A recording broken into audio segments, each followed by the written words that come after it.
সমস্যা শুধু একটা, ল্যান্ডস্লাইড মেজরিটি। সরকারি দলের যখন এত বড় মেজরিটি থাকে, একটু ডেসপারেট থাকে। ওখানে হাসনাত আবদুল্লাহ, আক্তার হোসেন, জামাত ইসলামের অনেক ইয়াং ফোর্স আছে, যেমন মাসুদ, টান টান উত্তেজনা চলে, ভয়ে থাকি আমরা ব্রেকডাউন হয় কিনা। তো এক বছর পরে তো আপনি বেহুশ থাকবে সবাই। চৌকস বিরোধী দল হলে বলতেন যে মাননীয় স্পিকার, বিশ্বাস করলাম আপনি রুলিং দেন, 9 বার 10 বার দরকার হলে ওয়াকআউট করবেন, 10 বার আসবেন, সংসদ ছাড়বেন না। সংসদ ছাড়লেই সরকারি দল ওর মতো একটা কার্যক্রম নেওয়া শুরু করে। আমার জামাতের ভাইয়ের রক্তে রঞ্জিত হয়েছে, আমি জড়াই ধরছি, আমার পাঞ্জাবি লাল হয়ে গেছে, আমার ছাত্র দলের ছেলের গায়ে গুলি লাগছে, ছাত্র শিবিরের ছেলে, জামাতের ছেলে জড়াই ধরছে। এই পার্লামেন্ট হবে সবচেয়ে ভালো পার্লামেন্ট। সমস্যা শুধু একটা, যে বিএনপির মেজরিটিটা ল্যান্ডস্লাইড মেজরিটি, 2/3-এরও বেশি মেজরিটি। সরকারি দলের যখন এত বড় মেজরিটি থাকে, একটু ডেসপারেট থাকে। এখানেও একটা অ্যাডভান্টেজ আছে। গতানুগতিক লিডার অফ দ্য হাউস যারা ছিলেন, সংসদ নেতা যারা ছিলেন, আর এবারের সংসদ নেতারা অনেক পার্থক্য। ওনার অ্যাটিটিউড, ওনার চলাফেরা, ওনার কথা বলা, ওনার জীবনের মান, সময়ানুবর্তিতা ইতিমধ্যে মানুষের কাছে কিন্তু এটা নোটিসড হয়ে গেছে। এখানে প্রায় 70 জনের মতো পুরাতন এমপি আছে, একাধিকবার এমপি হয়েছে সরকার দলে। বিরোধী দলে পুরাতন এমপি আছে 4 জন। সংসদ নেতাকে অ্যাসিস্ট করার আমাদের এখানে যেহেতু 69 জন এমপি, 70 জন, সেখানে অনেকে আছে, কিন্তু বিরোধী নেতাকে অ্যাসিস্ট করার জন্য এক্সপিরিয়েন্স দিয়ে খুব কম। শাহজাহান চৌধুরী চট্টগ্রামের, উনি একাধিক এমপি। নজরুল ইসলাম সাহেব, উনি আসলে উনি পার্লামেন্টারিয়ান না, কিন্তু একাধিকবার এমপি। আরও 2 জন আছে। আমাদের নায়েবে আমির Bangladesh Jamaat Islam deputy leader doctor Abdullah Tahir saheb আছেন একাধিকবার। তিনি আসলে শরীর ভালো না ওনার পার্লামেন্টে অ্যাসিস্ট করার মতো। এই জায়গাটুকু দুর্বলতা আছে। কিন্তু সাথে সাথে আপনি ওখানে হাসনাত আবদুল্লাহ, ওখানে এনসিপির সেক্রেটারি আক্তার হোসেন, অসম্ভব লেখাপড়া করে ওরা। আমি লাইব্রেরি কমিটিতে আছি, বারবার দৌড়ে আসে আমার কাছে, যেহেতু আমি জুলাইয়ের আন্দোলনে ছিলাম, তখন থেকে ওদেরকে চিনতাম। ওদের জন্য মায়াও আছে, অসম্ভব মায়া। জুলাই আন্দোলনে যাদের সাথে কাজ করেছি, দলভাবে ভিন্ন আছি আমরা, কিন্তু মায়া আছে। এই মায়াটার জন্যই তো যুদ্ধ করেছি। মায়া চলে গেছিল, 10-17 বছর কোনো মায়া মমতা হতো না। দক্ষিণ প্লাজায় শেষের দিকে আমরা জানাজাও যেতাম না, কারণ ডাকতেও না আমাদেরকে। গণতন্ত্রের মায়াও একটা জিনিস, কিন্তু মায়া মানে আদর, ভালোবাসা। আমার কলিগ যেখানকারই হোক না কেন, তার একটা প্রবলেম হলে শ্রেণীর প্রতি, একই শ্রেণীর প্রতি যে ভালোবাসা, এটাও কিন্তু গণতন্ত্রের সৌন্দর্য। তো এখানে অনেকে লেখাপড়া করে। জামাত ইসলামের অনেক ইয়াং ফোর্স আছে, যেমন মাসুদ, মাননীয় সংসদ সদস্য, ঢাকা দক্ষিণের সেক্রেটারি, লেখাপড়া করে। এরকম অনেকে আছেন। হয়তো সময় লাগবে তাদের, 1 বছর লেগে যেতে পারে, কিন্তু 1 বছর পর আপনি দেখবেন যে অসম্ভব ভালো ভালো কথা বলবে।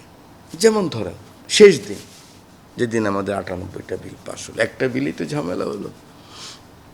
সে বিলি ঝামেলাটা কি? ঝামেলাটা হলো যে বিশেষ কমিটিতে কথা হয়েছিল 98 বিল, 98 বিল অ্যাজ পার অর্ডিন্যান্স পাস করা হবে। তো 2-1টা কথা তো শব্দতে আমরা অ্যাজ পার অর্ডিন্যান্স তো বসাই দেওয়া যায় না। আবার যখন সংসদ সচিবালয় লিখে 2 রকম হয় না, তখন এই কতগুলি কথা আসছে। তার মধ্যে ওগুলি ঠিক ছিল। একটা কথা আসছে যে কিউরেটর যিনি থাকবেন, তাকে সরকার ইচ্ছা করলে বাদ দিতে পারবেন। সরকারের মন্ত্রী, প্রতিমন্ত্রী এখানে সভাপতি হিসাবে থাকবে। এখানে হয়েছে মূল আপত্তি। ওই মুহূর্তে মাননীয় সংসদ নেতা ছিলেন না। বিলটা যখন পাস হয়ে যাচ্ছে, তখন বিরোধী দল বাধা দিছে, এটার বক্তৃতা রাখছে, বাধা দিছে, স্পিকার মহোদয় সময় দিছে, বারবার নিয়মের বাইরেও দিছে। কারণ আমরা এই সংসদটা তো ডিসঅর্ডার হয়ে গেছিল, উনি চেষ্টা করতেছে ইন অর্ডার করার জন্য।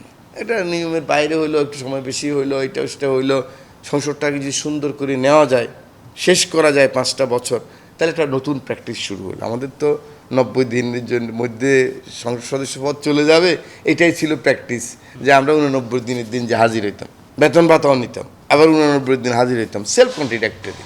পলিটিক্সটা ধ্বংস হয়ে গেছে এভাবে, পার্লামেন্টারিয়ান পলিটিক্স। ওখান থেকে বেরিয়ে আসতে চাই। আমার সংসদ নেতা আপ্রাণ চেষ্টা করতেছেন বেরিয়ে আসার জন্য। আমার মনে হয় বিরোধী দল নেতারও ওরকমই অ্যাটিটিউড।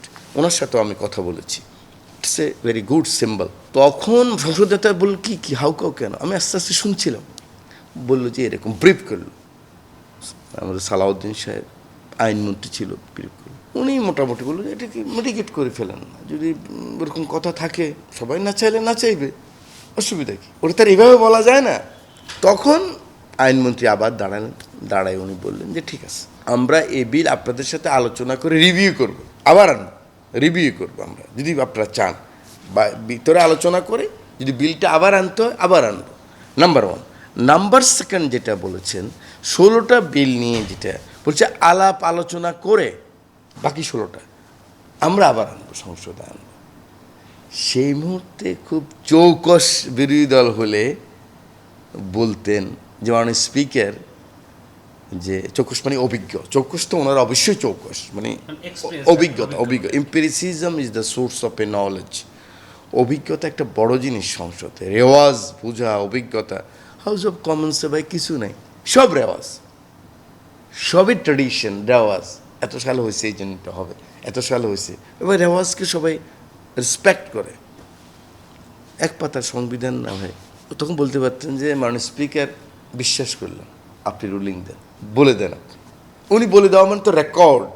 মাননীয় speaker is the guardian of the parliament. উনি যদি বলে দেয় আমি হ্যাঁ এটাই রুলিং আমার, যেটি সংসদ নেতার একমত হয়েছে, এই বিল আবার আসবে, এর আগে আলোচনা হয়ে পাশ হবে, তাহলে কিন্তু আর ওয়াকআউট করার কোনো ব্যাপার ছিল না। বাট ওয়াকআউটও গণতন্ত্রের সৌন্দর্য ভাই। 9 বার 10 বার দরকার হলে ওয়াকআউট করবেন, 10 বার আসবেন, সংসদ ছাড়বেন না।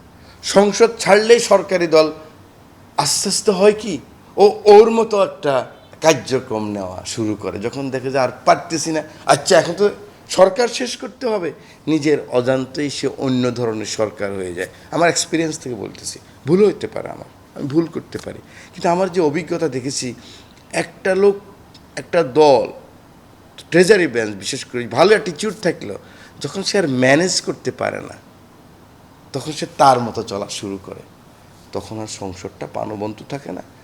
কিন্তু এখানে যেহেতু দুই দলেই জুলাই আন্দোলনের 17 বছর নির্যাতনের, আমরা জেলে গেছি, আমরা একসাথে রিমান্ডে ছিলাম, রাস্তায় ছিলাম, আমার জামাতের ভাইয়ের রক্তে রঞ্জিত হয়েছে, আমি জড়াই ধরছি, আমার পাঞ্জাবি লাল হয়ে গেছে, আমার ছাত্র দলের ছেলের গায়ে গুলি লাগছে, ছাত্র শিবিরের ছেলে, জামাতের ছেলে জড়াই ধরছে, জুলাইতে এনসিপির ছেলেরা জড়াই ধরছে, তখন তো তারা এনসিপি ছিল না, সাধারণ আমরা জড়াই ধরছি, চুরি করে করে তাদের খবর নিয়েছি, তাদের জুতা হাতে করে দৌড় দিচ্ছি।